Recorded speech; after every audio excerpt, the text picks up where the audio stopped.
لو أنزلنا هذا القرآن على جبل لرأيته خاشعا متصدعا من خشية الله وتلك الأمثال نضربها للناس لعلهم يتفكرون. الحمد لله والصلاة والسلام على رسول الله وعلى آله وصحبه ومن والاه. السلام عليكم ورحمة الله. برزان خوش حالم لواني 273 لواني كان تفسير القرآن بيروز بهم خدمتان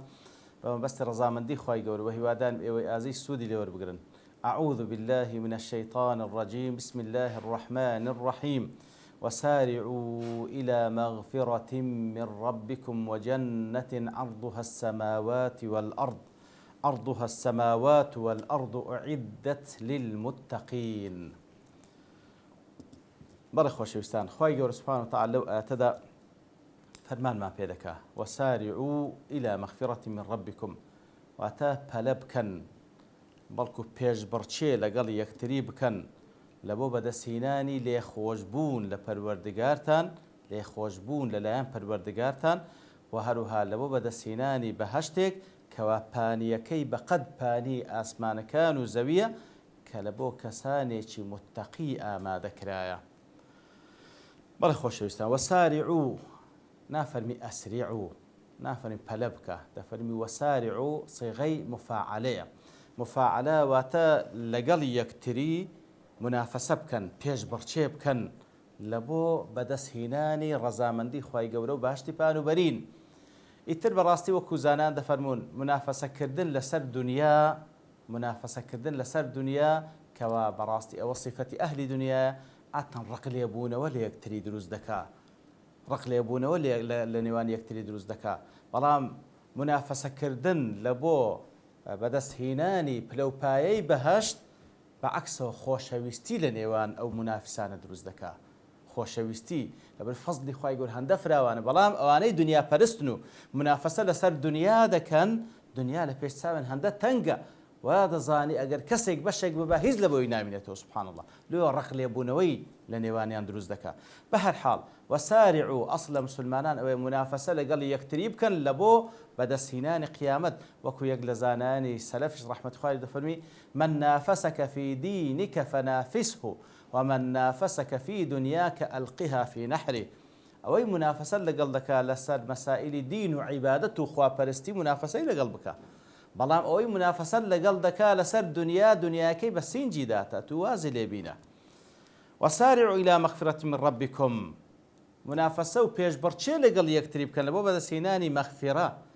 مەغفرة من ربكم، لێخۆشبوون لەلایەن پەروەردگارتان. یعنی چی؟ وەکو زانان دەفەرمون واتە بەو شێوەی زۆر ئیستیغفار بکە، زۆر بلێ ئەستەغفیر الله، زۆر تەوبە بکە، کەواتە زۆر ئەو لەفزانە با بڵێن بەسەر زمانت دابێ کەوا معنای تەوبە و لێخۆشبوون و پەشیمانبوونەوە ڕادەگەینی. کەواتە وەسارعوا إلى مغفرة من ربكم واتە چێ لەنگۆ زیاتر داوای ئیستیغفار لە خوای گەورە دەکا، چێ لەنگۆ زیاتر ئیستیغفار دەکا لە شەو ڕۆژدا و لە هەموو ژیانی بەگشتی. و هەروەها وەکو زانان دەفەرمون کەواتە مەغفرة من ربكم بەچ بەدەستی دەینی یان بە ئیستیغفار بۆی کەوا بڵێ ئەستەغفر الله پڕ لە دڵ و دەروونەوەت پڕ بە دڵ بڵێ ئەستەغفر الله، پەشیمان بێ لە گوناه تاوانەکانت. و هەروەها مەغفرە بەوەش بەدەست دەینی بە ئەنجامدانی ئەو کردەوە چاکانەی کەوا دەبیتە ڕەشبوونەوەی گوناهەکان. إن الحسنات يذهبن السيئات، وەکو خوای گەورە دەفەرمی لە سوورەتی هود إن الحسنات يذهبن السيئات، حسنات و کارە چاکان گوناه و تاوانەکان ڕەش دەکاتەوە.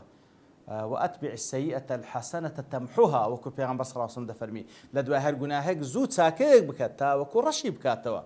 کەواتە وەسارعوا إلى مغفرة من ربكم هەم ئیستیغفارکردن هەم ئەنجامدان ئەو کردەوە چاکانەی کەوا دەبیتە مایە ڕەشبوونەوەی گوناهەکان لەسەر ئەوە پێشبڕچێ بکەن. و هەروە پێشبڕچێ بکەن بە گەیشتن بە بەهەشت و جەنەتین، پێشبڕچێ بکەن بە گەیشتن بە بەهەشت. بەس دەگەیە بەهەشت؟ بەو کار و کردوانەی کە خوا فەرموویتی سوبحانەهو وتەعالا، بەو کار و کردوانەی کە خوا فەرموویتی هەر لە عەقیدەی تەوحیدەوە کە سەرووی هەموو کارەکانە ئەو جە لە پێداویستیەکانی عەقیدەی تەوحید کە ئەو کار و کردەوە ئەو عەمەلە ساڵحانەی کە خوا فەرمانی پێ کردیە. جا لێدا کوزانیان دەفەرمون خوای گەورە دەفەرمون وەسارعوا إلى مغفرة من ربكم وجنة عرضها السماوات والأرض. یەکەم جار تەخلیە ئەو جە تەحلیە داوای ئیستیغفار بکات تاوەکو لەو گوناه و شتە پیسانەی کەوا پێت وەنووسایە خوای گەورە لێت خۆش بێ پاک ببیەوە ئەو جا داوای بەهەشت بکە پێش بەڕچێ بکە لە بۆ بەهەشت بە خۆڕازانەوە بە کردەوە جوانەکان ئەوەی کە خوا سبحانه وتعالى فەرمانی پێ کردێ. ئەو جا وەصفی بەهەشتمان لۆ دەکەم. وجنة عرضها السماوات والأرض ئەو بەهەشتەی کەوا بەریناییەکەی بەقەد بەرینایی ئاسمانەکان و زەویە بەقەد بەرینایی ئاسمانەکان و زەویە. پاشە درێژاییەکەی چەندبی ئەو کوندێک لە زانان دەفەرمون دیارە ئەگەر بەریناییەکەی بەقەد ئاسمانەکان و زەوی ئەدی حتمما درێژاییەکەی زۆر زیاترە. بەڵام ئیبن عوثەیمین ڕەحمەتوڵڵاهی خوارێ دەفەرمی دیارە کە دەفەرمی بەریناییەکەی ئەوەندەیە درێژیش هەر ئەوەن دەفەرمی لەبەر ئەوەی دەبێ ئەمە وا تەسەووڕ بکەین کەوا بەهەشت مستەدیرە مرەبع نییە واتە بازنەییە چارگۆشە نییە بازنەییە چارگۆشە نییە لەبەرەوەی پێغەمبەر صلی الله علیه و سلم کاتێکەوە باس لە بەهەشت دەکا و بە تایبەتی باس لە فیردەوس دەکا کەوا بەرزترین پلەپایی بەهەشتە دەفەرمی ئەگەر داواتان لە خوای گەورە کرد داوای فیردەوس بکەن فإنها أعلى الجنة وأوسط الجنة ومنها تفجر أنهار الجنة کەواتە داوای فیردەوس بکەن لەبەرەوەی فیردەوس بەرزترین پلەی بەهەشتە و ناوەڕاستی بەهەشتیشە و لەوێن دەرێش ڕووبارەکانی بەهەشت هەڵدەقوڵێن. ئەو حەدیثە بەڵگەیە لەسەر ئەوەی کەوا بەهەشت بازنەییە لەبەرەوەی ئەگەر وا تەسەووڕ بکەین فیردەوس بەرزترین پلەی بیتن ناوەڕاستیشی بی ئیلا دەبی بەو شێوەی وەکو قوچەکێک بەو شێوەی بەرزترین پلەی کە فیردەوسە دەکا ناوەڕاستی بەهەشتەکەش والله أعلم. کەواتە عرضها السماوات والأرض واتە بەریناییەکەشی لەبەر ئەوەی مستەدیر و بازنەییە خوای گەورە بە قسمەتمان بکە. ئیتر هەندێک لە زانان دەفەرمون لە بۆ ئەوەیە کەوا تێمان بگەین کە زۆر گەورەیە لەبەرەوەی بە تەسەووڕی ئینسان گەورەترین شت ئاسمانەکان و زەویە. هەندێک دەڵێن نەخێر بە فعلی هەندی ئاسمانەکان و زەوی ئەو ئەگەر بە فعلیش ئەو هەندە بی ئەوان کە دەڵێن طبعا زۆر گەورەتریشە ئەگەر بە فعلیش هەندی ئاسمانەکان و زەوی بی بە شەرەت هەر هەمووی لەسەر ڕووی زەویە ئەدیگەر هەموو ئاسمانەکانشی لەگەڵ بی ئەو بەس بەرینیەکەی ئەدی ئەگەر بابنی لای دیکەش و بە فراوانی هەمووی ئەوەن دەبی گەلێک زۆر دەکا لێ غەریب نییە کەوا کەمترین کەس طبعا زۆربەی زۆریشی بە سەراحەت ئەهلی کوفرە وەکو خوای گەورە لە قورئانی پیرۆز چەندین جێگایان باس کردیە و وەکو لە حەدیثی پێغەمبەر صلی الله علیه و سلم لە هەر 1999 لە بۆ جەهەنەمە خوا پەنامان بدە وأكثرهم للحق كارهون وما أكثر الناس ولو حرصت بمؤمنين. ئیتر چەندین ئاەت کە لەسەر ئەو بابەتەی کەواتە ئەوەی کە دەمینێتەوە ئەهلی بەهەشت نسبەتەن بە هەموو بەشەریەت زۆر کەمە. ئیتر لێ کەمترین کەس کە یاخود ئاخر کەس کە دەستە بەهەشتێ ئاخر پلەپای کە پێ دەبەخشرێ هەندی دنیای وەکو لە حەدیثی پێغەمبەر داهاتیە صلی الله عليه وسلم. بە هەر حاڵ خوای گەورە دەفەرمی پێش بڕچێ بکەن لە بۆ گەیشتمە بەهەشتێک کەوا بەریناییەکەی هەندی ئاسمانەکان و زەویە لە بۆچی ئامادەکرا ئوعیدەت للمتقین ئامادەکرا لە بۆ کەسانێکی متقی لەوێن دەرە فەرمووی ئاگر خۆتان لە ئاگر جەهەنەم بپارێزن کەوا ئوعیدەت للکافرین ئەسڵ لە جەهەنەم لە بۆ کافران ئامادەکرا و ئەسڵ لە بەهەشتیش لە بۆ متقیان ئامادەکرا. بەڕاستی لێرە لە چەندین جێگایت کە خوای گەورە کە باز دەکا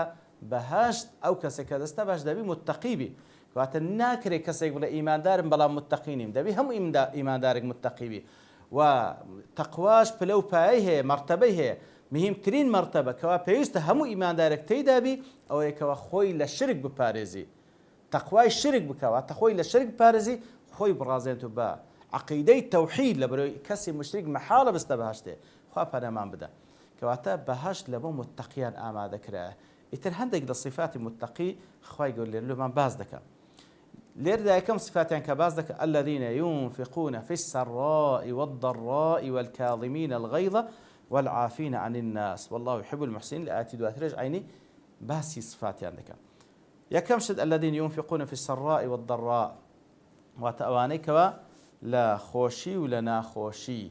لە هەبوونی و لە نەبوونی دەبەخشن. الذين ينفقون في السراء والضراء ئەوانەی کەوا دەبەخشن لە کاتی خۆشی و ناخۆشی. ئەی سوبحان الله تەماشا دەکەی لەو ئاەتەدا یەکەم جار خوای گەورە باز لەوە دەکات کەوا تەعاملی بەندە ئەو دینە هاتێ لە بۆی کەوا تەنزیمی علاقاتی بینی بەندە لەگەڵ خوا بکە بەندە لەگەڵ دەوروبەرەکەی. یەکەم صفەت لێردا کە باسی دەکاتن تەنزیمی بینی لە ضمنی ئەو معاملەتەیەکەوە لە بینی بەندە لەگەڵ دەوروبەرەکەیتی بەڵام بە فەرمانی خوا، یعنی نەک کەسێکەوە دەبەخشی بەس لە بۆ ئەوی کەوا بڵێن ئینسانێک چاک، نە لە پێ ناوی خوا لێ قبول بکاتن، بەس مهم نەفعەکەی لە بۆ خەڵکییە. ئەوانەی کەوا دەبەخشن لە کاتی خۆشی و ناخۆشی، لە کاتی هەبوونی و نەبوونی. طبعا ئەوەی لە کاتی هەبوونی کە دەبەخشی هەر مهمە و فعلا خوای گەورەش کە بە ئیخلاسەوە لێی قبول دەکاتن زۆر مهمە. یەک بە 700 بەلای کەوی پاداش داتەوە. بەڵام ئەدیکە نەیبی دەفەرمی لە کاتی نەبوونیش دەبەخشن، بە تایبەتیش کە ئێمە بەو شێوەی بەخشین تێبگەنکەوە کەسێک کە بەنیەتی ڕەزامەندی خوای گەورە کە لە بۆ عائلەی خۆشی دەبەخشی، مەسروفی عائلەی خۆشی دەکا، لە بۆ خێزانی خۆی، لە بۆ منداڵی خۆی، ئەسڵن لە بۆ خودی خۆشی، بەمبەستی ئەوەی کەوا ئەجر و پاداش بەدەستبینی کاتێکەوە سەرف دەکا لە خۆی لە ماڵ و منداڵی عینی خوای گەورە بە سەدەقە لێ قبول دەکا. إنك وكو في لە حديث صحيح هذا إنك لن تنفق نفقة تبتغي بها وجه الله إلا أجرت عليها. هر نفقه بخشي ما بس الرزامن دي خوابي حتى ما تجعل في فم امرأتك أو كوا أو باروي كوا لدوي خزانك خوتي دني كواتا براستي النية الصالحة تقلب العادة إلى عبادة فيست أقامها لن يتكلم يعني أو مصروفي كوا واجب لسرشاني بيا ولا خزان من داركاني بكا لبو نفسي خوشي أجر بوما بستيك أخوا لي رازي بي أويج لبوي بالصدقة حسابه أويج أو نفقة يج بالصدقة حسابه خواي يقول بأزر باداش داتو كوات زور مهمة هم كار كردو كان ما بنيت بي كوات لوي وكل الزانان اللي دفن ينفقون في السراء والضراء لكاتي هبوني وخوشي فرحنایی دەبەخشی لە کاتی ناخۆشی و نەبوونیش ئەگەر لە بۆ خودی خۆش سەرف کە لە بۆ منداڵی خۆشی لە قەدەر توانە سەرف کە هەمووی بە سەدەقە و حیسابە خۆ ئەگەر بیداتە غەیری خۆشی ئەوە من بابین ئەولە بە سەدەقە حیساب بە شەرتێک بە مەبەستی خوابی کەواتە یەکەم صفەت لە صفەتی ئەو کەسانی کەوە ئەهلی بەهەشتن خوای گەورە سوبحانه و تەعالا کردێدا وەصفیان دەکا بە پێشی هەموو صفەتەکانی خستەیە بەخشین زۆر میهمە بەڕاستی زۆر میهمە وەکو چەند جاریش باسمان کردێ کە لسورة المنافقون الآخرة كيد أخوي قول سبحانه وتعالى دفرميتن وأنفقوا مما رزقناكم من قبل أن يأتي أحدكم الموت فيقول ربي لولا أخرتني إلى أجل قريب فأصدق وأكن من الصالحين كاتك وكاسق لنقو دقات السلامرك داوا دكاتن خوا تأخير بك بس دبوي كوا ببخشم يعني هم عبادات كان بخشين هل دبجير كوات ديار بخشين آثاري يكزار زور لدواي مردن کە دەگاتە سەرمەرگ دەزانیکەوە چ تیجارەتێک زۆر قازانج هەیە لێ داوای ئەوەی دەکاکەوە ببەخشی ئەگەر بێت و فرسەتی پێ بدرێ لێ لێرەش یەکەم صفەت لە صفاتی ئەهلی باش دەفەرمی ئەوانەی لە خۆشی و ناخۆشی لە هەبوونی و نەبوونی دەبەخشن والكاظمين الغيظ ئەوانەی کەوا تووڕەبوونی خۆیان دەخۆنەوە غەیظ ئەشەد الغەضب ئەو پەڕی تووڕەیی خۆیان دەخۆنەوە حبسی دەکەن منعی دەکەن بە تووڕەبوونەوە هەڵسوکەوت ناکەن کەەوە هەڵسوکەوتی غەڵەت بکەن والكاظمين الغيظ ڕاستی زۆر مهمە یعنی ئەوە یەکە لە صفاتەکانی ئەهلی باش لێ تەماشا دەکەیت چەندین حەدیثی پێغەمبەر صلی الله علیه وسلم لەسەر ئەو بابەتەی کەەوە ئینسان هەتا بکرێت سەیتەرە لەسەر تووڕەبوونی خۆی بکە ئەسڵەوە کولە حەدیث صحیحدا پێ سەڵ دەفەرمی چێ ئەنگۆواتێ دەگەن پاڵەوان لە ناوتان كان أوي كوا بعلبين دستو بازوتشي بقوتي هي وخلشي العديد فرمينا فرموي تو بعلوان أو كسيكوا يملك نفسه عند الغضب أو كسيكوا خوي دقري لك توربون والكاظمين الغيظ لحديث إيش كوا إمام أحمد رواية كلا زارية كور قدامي سعدي دجرتو دفرمي فرسام لبيغمبر صلى الله عليه وسلم قلت يا رسول الله قل لي قولا ينفعني يا رسول الله اشتيكم بيبلك واسودي لبينم وأقلل علي كم يجبي يا رسول الله لعلي أعيه كم يجبي اشتكم بيبلا يا رسول الله كوا سودي لبينم كم يجبي اشتكتاوكو أمنيش تيبقى مزيب كم فقال رسول الله صلى الله عليه وسلم لا تغضب تورمبه فعدت عليه مرات سندين زارتم يا رسول الله هيش نصحتمك كل ذلك يقول لي لا تغضب سندي دمقو يا رسول الله هيش تازياتر تفرم لا تغضب تكراري لك تورمبه قال ففكرت حين قال رسول الله صلى الله عليه وسلم ما قال فإذا الغضب يجمع الشر كله يتر أو كسدلتن فكر ملفر مديبي صلى الله عليه وسلم كردوا فعلا توري سرتاي هم الشر كان للتوري ودس بيدك تورا ما به لا صحيح ابن حبان لعبد الله كرع عمر دجرنو خويل راز بخوي بابي دفرمي پرسیارم لە پێغەمبەر صلی الله عليه وسلم فەرمووی یا رسول الله ما يمنعني من غضب الله عز وجل يا رسول الله چ شتێکە منع بکە لە تووڕەیی خوا سبحانه وتعالى قال لا تغضب تووڕە مەبە تا خوا لێت تووڕە نەبی سبحانه وتعالى ئیتر ئەوە دووەم صفەتە لە صفات ئەهلی بەهەشت والكاظمين الغيظ لدواي والعافين عن الناس والله يحب المحسنين دیارە کاتەکە تەوا بوو لەوانەی داهاتوو دێن و خزمەت ئەو ئاتە و زیاتر لە خزمەتیدا دەبین لەخوای گەوردەپاڕێنەوە لەو کەسانە بین کەوا صفاتی ئەهلی باشمان لێ بێتە جێ تاوکە لەو کەسانە بین کەوا ببين أصحاب الجنة وصلى الله وسلم على نبينا محمد وعلى آله وصحبه أجمعين وآخر دعوانا الحمد لله رب العالمين. لو أنزلنا هذا القرآن على جبل لرأيته خاشعا متصدعا من خشية الله وتلك الأمثال نضربها للناس لعلهم يتفكرون